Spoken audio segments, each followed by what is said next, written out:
para dun sa mga nagtatanong kung paano kumuha ng driver's license na non-pro galing sa student permit. Ito mga kaibigan, pag-usapan po natin.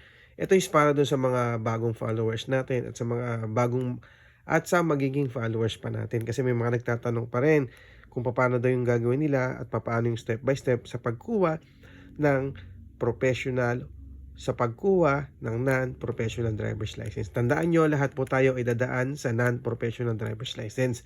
Okay, so simulan na natin. Siyempre, magsisimula po yan sa student permit. Bago kayo kumuha ng student permit, kailangan po muna ninyo mag-enroll sa mga driving school na accredited ni LTO. Ito po yung tinatawag natin na TDC o Theoretical Driving Course na nagkakahalaga po ito ng 1,000 pesos. Meron po itong 15 hours na seminar. So, ibig sabihin po niyan, 2 araw po yan na magse-seminar kayo o magti-training kayo para sa inyong TDC. Okay, so linawin natin yan sa presyong 1,000 pesos. Ngayon, kung meron ka ng certificate na nakapasa ka na sa mga... Ngayon, kung meron ka ng certificate ng TDC, ibig sabihin niyan pumasa ka sa kanila, pwede na tayong kumuha ng student permit at pupunta na tayo sa LTO. Ang bayad po sa student permit is nagkakahalaga ng 250 pesos. Tapos meron po siyang medical na 600 pesos. Depende po yan sa mga medical. Minsan may 500, may 600, may 700. So doon na tayo sa gitna, 600 pesos po. Ngayon, kung hindi mo naman alam yung blood type, kasi kailangan po yung blood type, ito po is nagkakahalaga ng 120 pesos. Pero kung alam niyo yung blood type nyo, so makakatipid po tayo dyan. Okay? And then, after po ng 1 month, okay? So, after 1 month, pwede na po yan ipa non-professional driver's license. So, mas maganda, 32 days, pwede na po siyang ipa non-professional driver's license. Ngayon, dito naman papasok yung tinatawag nating PDC. Kasi hindi ka pwedeng kumuha ng non-professional driver's license kung wala kang PDC. Pupunta ulit kayo sa mga driving school at mag-enroll po kayo dyan. Magkakaiba po yung presyo niyan.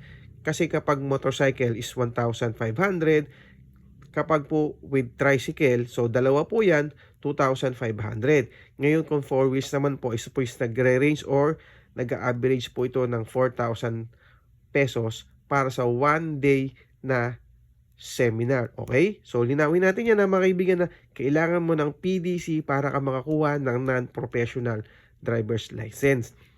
Pwede kang kumuha ng PDC kahit hindi ka pa natatapos ng student permit. O kung sabihin natin na meron ka ng student permit na sabihin natin na 2 weeks na yung student permit mo, pwede ka na rin kumuha ng PDC. Merong driving school na tumatanggap ng ganon.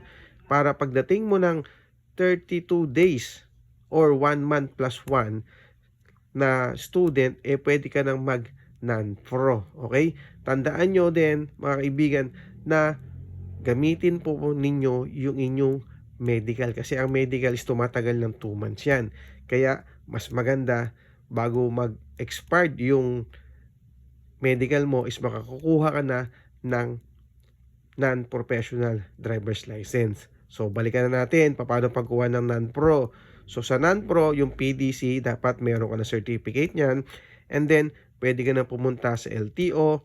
Kukuha ka ng exam dyan, 100 pesos. Kukuha ka rin ng drive test. So, depende kung ano yung kukunin mong sasakyan. Kapag po motor, 250 pesos. Depende rin yan na meron 300. And then, yung 4 wheels naman is 400 to 500. So, depende po yan kung magkano yung sisingilin po sa inyo. Kapag po naipasa nyo yung medical, naipasa po nyo yung drive test, and pwede na kayong pumunta ulit doon sa mga window at magbabayad po tayo ng 585 to or 685 pesos po para sa non-professional driver's license. Ayan. So, ayan po yung step by step para po sa pagkuha natin ng non-professional driver's license. Kahit anong code po yan na A and B. So, yung C, hindi pa po natin makukuha yan kasi kailangan pa po yan ng 4 years bago tayo makapag-C. Okay? So, sa madaling salita mga kaibigan natin, kung gusto mong makakuha ng non-professional driver's license, ito po ay pwedeng tumagal lamang ng Sa madaling salita mga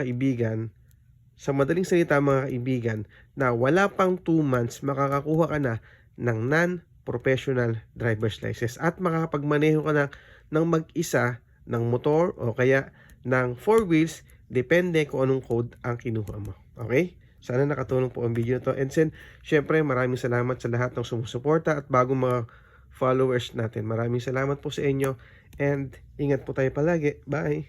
Thank you!